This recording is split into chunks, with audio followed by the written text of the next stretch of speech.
So just kind of messing around. It's rainy today, so there's not much to do on the truck, but you can see how much higher that leaf spring is sitting versus that one. So I figured we'd just have a little fun and try to pry this guy out, even him up.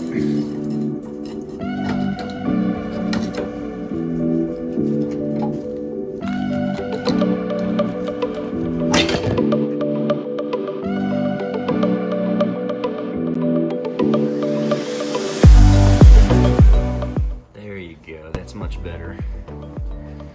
Now they're both up. And we got the bumper sitting level again. I'm not sure how much my wife likes it, but the screen porch is slowly becoming a parts department. It's only temporary though. But today we got our rear lift delivered, and then we got the front reverse shackle kit or RSK. And you can see we already got the bed off. The weather today is really cruddy, so I don't think I'm gonna start on it. It's just rainy and, you know, not real pleasant, so I think I'll just be lazy. The temperatures tomorrow is supposed to be down in the 30s, I think, which we're in Texas, so that is absolutely freezing.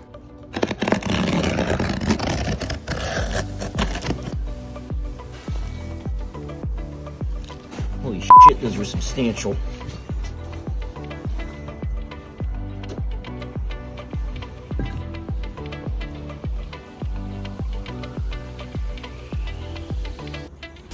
All right, so here's what comes in the box of the Sky Manufacturing 08 to 16 rear Super Duty springs, the conversion kit for the OBSs. But I've got to say, these are looking pretty stout. I mean, the weight, the physical weight of them is incredible. We got some shackles, some hardware. So that's what we got to put on the back. And they're going to be going on with those from 2016. I still got to get the rear U-bolts made. So for those of you out there thinking about going with PMF or Sky Off-Road Manufacturing, trying to pick between the two, I will say I haven't gotten very far into it yet, but just from a packaging standpoint, I would not do Sky. There were like 5 million packing peanuts, whereas with PMF, they sent this kind of packaging, which makes it really nice. Got to say that the Sky Manufacturing stuff looks incredible.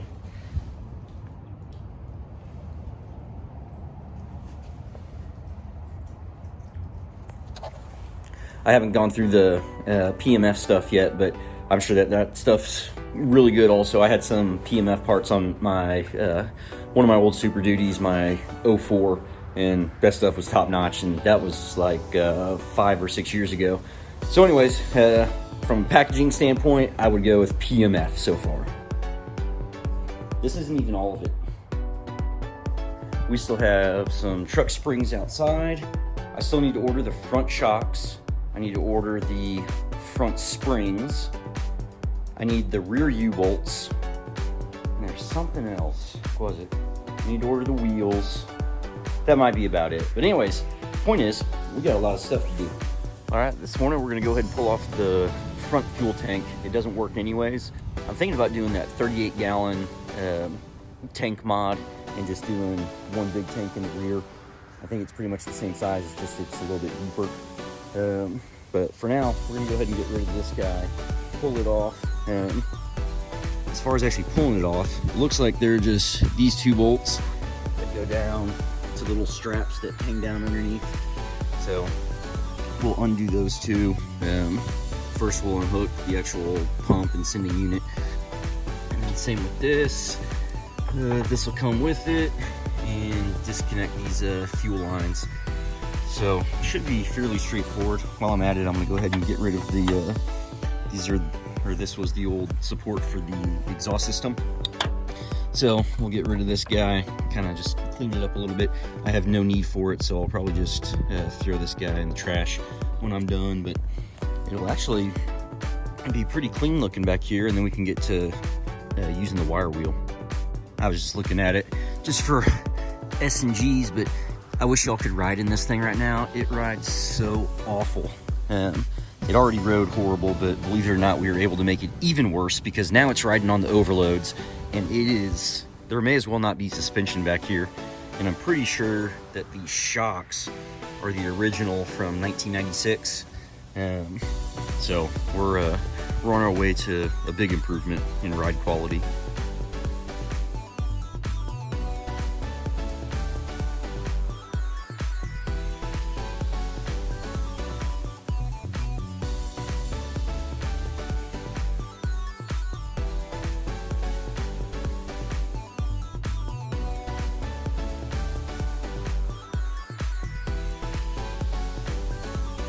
Whenever I got this truck from my grandma, I actually went up to Missouri from Texas to go up there and go see everybody whenever we had my grandpa's funeral a few years ago. And so I was able to test drive the truck around and just kind of mess around with it. But when I was doing it, I switched to the front tank and the whole truck died. So I knew there was an issue with the fuel tank. Anyway, my point is, I've never filled it up with gas before, but here's what we got. It is completely full right now, so I'm gonna have to drain that stuff out before I actually drop the tank. I do remember growing up, I don't even remember what we were doing at the lady's house, but we were at a youth group function and it was around the holidays. Anyways, we went to this older lady's house and she was kind of telling us her life story. Well, she told us about her husband who died, and it turns out that he died because he pulled over on the side of the road to help somebody who had ran out of gas, and he took a tube from his car and put it into his gas tank, and then got a suction going to try to fill it up to the other person's tank, put the other end into the other person's tank. So he started sucking, but once the flow got started, he forgot to take his mouth off of the thing, and he swallowed a bunch of gas, and he actually died. So we're going to try not repeat that.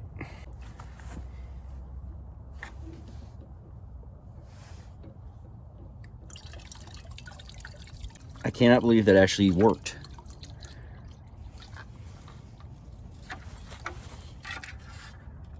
Can't believe it actually worked.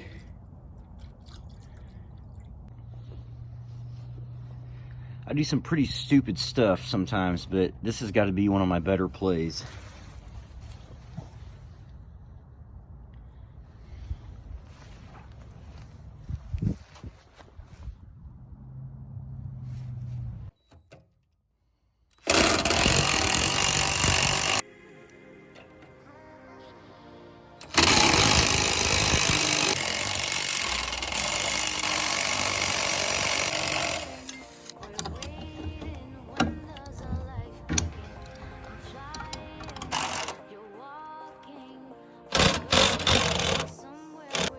Here's what I'm using to take off the fuel lines from this sending unit.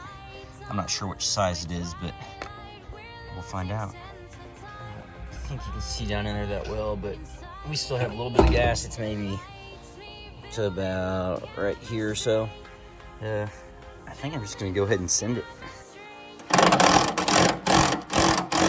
So there is a nut on the bottom side, so you gotta make sure that you're not just sitting there spinning the impact wrench for, say 20 seconds until you realize that there's a nut on the bottom. For this, it is a 13 millimeter on top, and it is a 15 millimeter on the bottom side.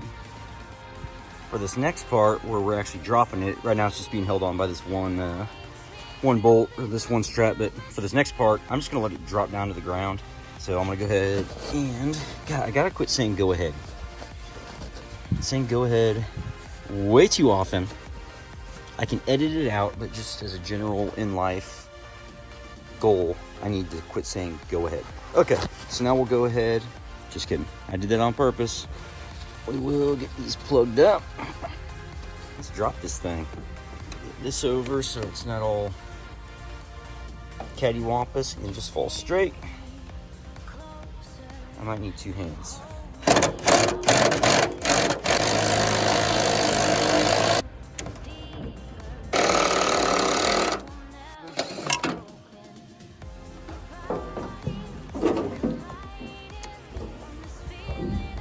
so clean in there.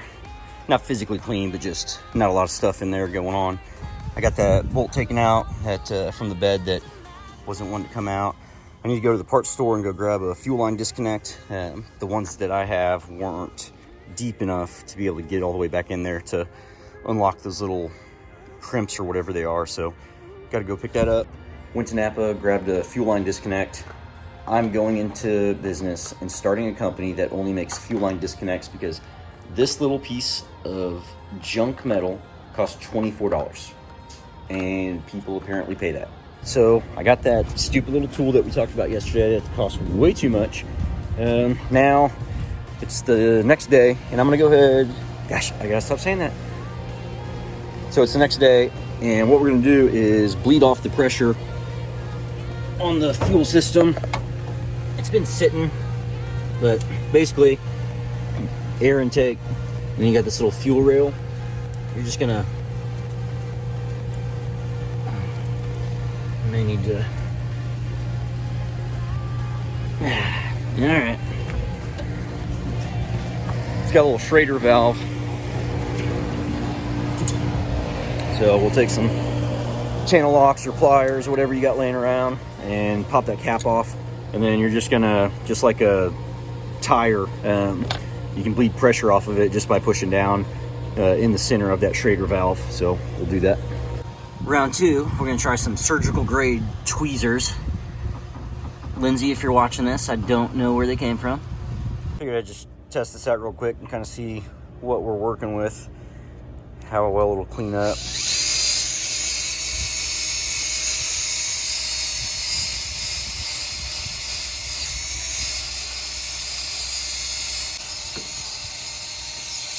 Not bad. Y'all, I messed up. I got too excited, got started working, got these things taken off without filming any of it. What I ended up doing was getting a 40 grit wire wheel and sanded down the head and then got it to where you could see the little outline of this guy. And I'll put some pictures up. Or you can see on this side, I already got this bracket off. I started hammering on these guys and it kind of deformed them a little bit. They stick out, you know, quarter-inch or so. And so when you start pounding them in, they end up flattening. So I might have to do some more grinding on those. This one, you can see I've ground it all the way down, pried it off. I got to grind this one, but we have a battery issue of needing to get some more charge. So they're charging up. Looks like that guy's ready. So I'll go ahead and I'm using the Diablo 40 grit on the 4.5 inch grinder, angle grinder, and that's about it. They're actually coming off a lot easier than I thought they were gonna. All right, so once you have them ground down, you're gonna need to hit them through. For that, you can just use a bolt and just kind of tap them out. I'm out here working on the truck. Kids decided to jump on this thing, and I figured I'd record it because they never ever jump on it anymore. How long have we had this? Like 6 months? We had it since the first day of summer. That's exactly right. Kids out here jumping with the acorns. I just started messing around with the spring swap, and this is the one from Sky. So these are the bolts that they supply. Here's the mount. Fits through there just fine. You go back over to the frame. These don't fit, so you're gonna have to drill that out.